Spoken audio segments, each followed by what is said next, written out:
This story is based on true events that took place a few years ago in a small town in the Midwest. What happened to Jack is still considered one of the most terrifying secrets in this town. No one has ever fully understood what took place, but what Jack experienced forever changed him. It was a quiet evening in a small town, hidden deep in the forests of the Midwest. Jack, a young man in his early 20s, had just moved into an old house that seemed perfect. Big backyard, quiet neighborhood, the ideal place to start fresh.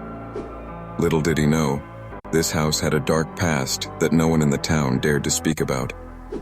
The first night he spent in the house seemed normal, just like any other night. But when the clock struck midnight, strange things began to happen.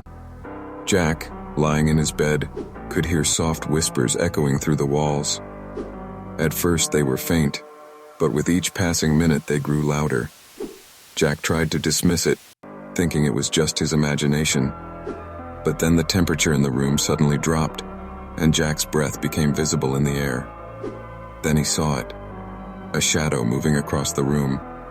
It wasn't the shape of a person, but something far darker, more menacing. The shadow stretched and twisted unnaturally, as if it had a life of its own. Paralyzed with fear, Jack couldn't move. His mind raced as he recalled the stories he'd heard about the house. It was rumored to be haunted by the spirits of the previous tenants, who had mysteriously vanished years ago, never to be seen again. The next night, Jack decided to confront whatever was haunting him. Armed with nothing but a flashlight, he ventured into the basement, where the whispers had been the loudest.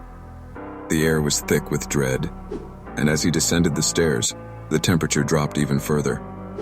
At the bottom of the stairs, he found something unexpected.